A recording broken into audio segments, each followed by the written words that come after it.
Assalamualaikum warahmatullahi wabarakatuh. Perkenalkan, nama saya Luki Nirmala, NPM 21111000244 dari kelas I semester 5. Tujuan dibuatnya video ini untuk memenuhi salah satu tugas UAS mata kuliah pembelajaran Bahasa Indonesia MISD dosen pengampu Miss Era Oktaviona MPD. Pada video kali ini, saya akan menjelaskan tentang materi IPAS kelas 5, bab 6, topik B tentang Indonesiaku kaya akan hayati. Keanekaragaman hayati. Indonesia dikenal oleh masyarakat dunia sebagai salah satu negara mega biodiversity-nya. Sebutan ini didukung oleh keadaan alam di Indonesia dengan iklim tropis yang menjadi habitat yang cocok bagi berbagai jenis flora dan fauna. Hal ini menjadikan keanekaragaman hayati di Indonesia menjadi sangat tinggi. Indonesia memiliki keunikan genetiknya, keanekaragaman jenisnya, ekosistem, dan endemisnya yang tinggi. Mari amati gambar di bawah ini. Macam-macam makhluk hidup yang kalian temukan merupakan keanekaragaman jenis. Makhluk hidup ini juga bisa hidup di lingkungan yang bermacam-macam. Ini merupakan keanekaragaman ekosistem. Lalu bagaimana dengan keanekaragaman genetik? Mari amati teman-teman kalian. Walaupun termasuk dalam satu jenis makhluk hidup yaitu manusia, tetapi manusia berbeda-beda. Ada yang berkulit putih, ada yang berkulit sawo matang, ada yang berkulit kuning lasat, dan ada yang berkulit hitam. Rambutnya pun ada yang lurus, ada yang keriting, ada yang ikal juga. Walaupun dalam satu keluarga, perbedaan-perbedaan tersebut bisa kalian temukan. Inilah yang dinamakan keanekaragaman genetik. Perbedaan-perbedaan tersebut dapat terjadi karena dalam setiap makhluk hidup terdapat gen atau pembawa sifat. Gen inilah yang merupakan sifat-sifat manusia, termasuk sifat fisik. Materi selanjutnya yaitu keanekaragaman flora dan fauna di Indonesia.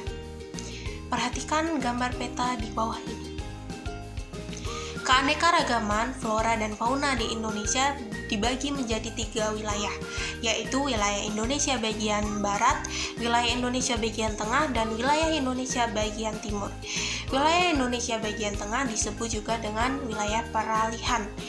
Ini memiliki ciri khas tersendiri. Sedangkan wilayah timur memiliki kemiripan dengan flora dan fauna di Australia. Adapun wilayah barat memiliki kemiripan dengan flora dan fauna di Asia. Bagian-bagian wilayah flora dan fauna di Indonesia. Flora dan fauna di Indonesia dikelompokkan menjadi 3 wilayah, yaitu wilayah Asiatis, wilayah peralihan, dan wilayah Australis. Yang pertama yaitu wilayah Asiatis meliputi Sumatera, Jawa, Bali, Kalimantan, hingga Selat Makassar dan Selat Lombok. Yang kedua yaitu wilayah peralihan meliputi Sulawesi, Maluku, dan Nusa Tenggara. Dan yang terakhir, wilayah Australis meliputi Papua, Kepulauan Aru, dan beberapa pulau di sekitarnya. Wilayah Asiatis dan wilayah peralihan dibatasi oleh garis Wallacea. Sedangkan wilayah peralihan dan wilayah Australis dibatasi dengan garis Weber. Selanjutnya yaitu ciri-ciri fauna di Indonesia. Yang pertama, fauna Asiatis. Kebanyakan binatang Asiatis memiliki ukuran yang sangat besar dan terdiri atas binatang menyusui. Biasanya binatang jenis Asiatis berbulu tidak indah. Contohnya babi hutan, badak berjula 1, banteng, bekatan, biawak, gajah, dan harimau.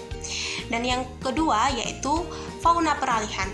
Jenis fauna di daerah ini memiliki ciri khas tersendiri, yaitu berbeda dengan fauna di daerah Asia dan fauna di daerah Australia. Dan yang terakhir yaitu fauna Australia. Jenis fauna Australis yaitu jenis mamalia berukuran kecil, banyak terdapat burung yang memiliki bulu indah dan hewan berkantong. Binatang di daerah Australis mendapatkan pengaruh dari Australia. 1. Flora dan fauna Asiatis. Wilayah Indonesia bagian barat. Flora Asiatis. Wilayah Indonesia bagian barat memiliki curah hujan yang sangat tinggi sehingga floranya beraneka ragam. Pada wilayah ini terdapat hutan lebat yang ditumbuhi tanaman seperti meranti, keruing, rotan, dan jati yang bisa dijadikan kayu pertukangan.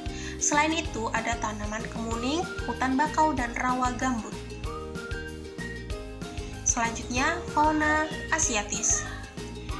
Fauna asiatis di Indonesia bagian barat ada mamalia, umumnya memiliki karakteristik berbadan besar seperti gajah, badak, rusa, banteng, kerbau, dan sebagainya. Terdapat juga berbagai primata seperti bekatan, owa Jawa, dan orangutan. Yang juga ada reptil, yaitu seperti ular, kadal, biawak, buaya, dan sebagainya. Selanjutnya burung-burungan, yaitu burung hantu, elang, merak, dan sebagainya. Yang terakhir ada ikan, berbagai macam ikan tawar seperti pesut, mahakam, ikan arwana, dan sebagainya. 2. Flora dan fauna peralihan. Wilayah Indonesia bagian tengah. Flora peralihan.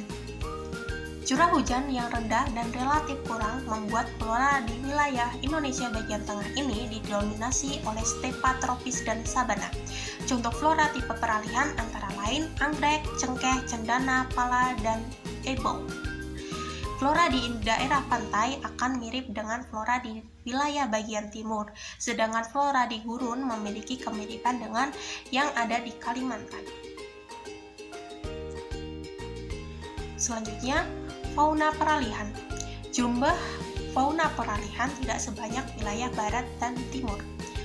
Yang pertama yaitu mamalia. Ada anoa, babi rusa, monyet hitam, ukus, dan tarsius, dan sebagainya. Yang kedua reptil. Ada komodo, buaya, biawak, ular, dan sebagainya. Dan yang terakhir yaitu ada burung maleo, burung kakak tua, burung nuri, burung rangkong, dan sebagainya. 3. Flora dan fauna australis, wilayah Indonesia bagian timur. Flora australis, Indonesia bagian timur didominasi oleh hutan hujan tropis, hutan musim, dan hutan bakau di daerah pesisir. Contohnya yaitu matoa, pohon sagu, fikus, jati, merbau, dan sebagainya. Fauna australis memiliki karakteristik ukuran tubuh yang tidak terlalu besar dan mamalianya berkantong. Contoh mamalia yaitu kuskus, kanguru, wallaby, landak, irian, dan kelelawar. Sedangkan reptilnya yaitu kadal, biawak, buaya, ular, dan sebagainya.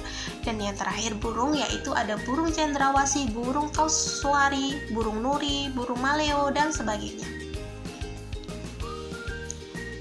Pemanfaatan sumber daya alam. Masyarakat cenderung memanfaatkan bahan-bahan yang ada di sekitarnya untuk memenuhi kebutuhan sehari-hari mereka. Oleh karena setiap wilayah Indonesia memiliki banyak keanekaragaman, membuat banyak sekali pemanfaatan secara tradisional yang kita miliki. Berikut beberapa pemanfaatan sumber daya alam. 1. Sebagai sumber pangan. Kita memiliki banyak bumbu seperti lada, jahe, bawang, lengkuas, kunyit, serai, aneka cabai, dan masih banyak lagi. Bumbu-bumbu ini membuat olahan masakan Nusantara menjadi lebih beragam dan lezat. 2. Sebagai obat-obatan. Banyak obat-obatan yang dibuat dari berbagai jenis hewan dan tumbuhan. Di antaranya yaitu ada cacing untuk membuat obat tifus. Ada kulit buah kina untuk anti obat malaria. Ada kumis kucing untuk mengobati infeksi saluran kencing. Dan ada juga kayu putih sebagai bahan dasar minyak kayu putih. 3. Yaitu bahan kosmetik. Tumbuh-tumbuhan juga bisa dijadikan bahan-bahan kosmetik dan perawatan tubuh seperti lidah buaya untuk menyumbat rambut, serai bisa diolah untuk menjadi lotion ataupun minyak untuk mengusir nyamuk. Terakhir yaitu memenuhi kebutuhan sehari-hari. Tahukah kalian bahwa selain dari kapas, pakaian juga bisa dibuat dari serat nanas, serat pisang, dan eceng gondok. Indonesia memiliki banyak bahan alam yang dapat diolah menjadi bahan untuk membuat pakaian. Selain itu, perkakas dan bahan bangunan juga bisa diolah dari kayu, rotan, ataupun bambu. Dengan mencari tahu pemanfaatan keanekaragaman hayati oleh penduduk setempat dapat membuka gerbang baru untuk pengetahuan dan teknologi, serta aktivitas ekonomi seperti perindustrian, perdagangan, pertanian, perkebunan, dan peternakan. Baik, cukup sekian materi yang dapat saya sampaikan. Apabila ada salah kata, saya mohon maaf dan terima kasih. Saya akhiri. Wassalamualaikum warahmatullahi wabarakatuh.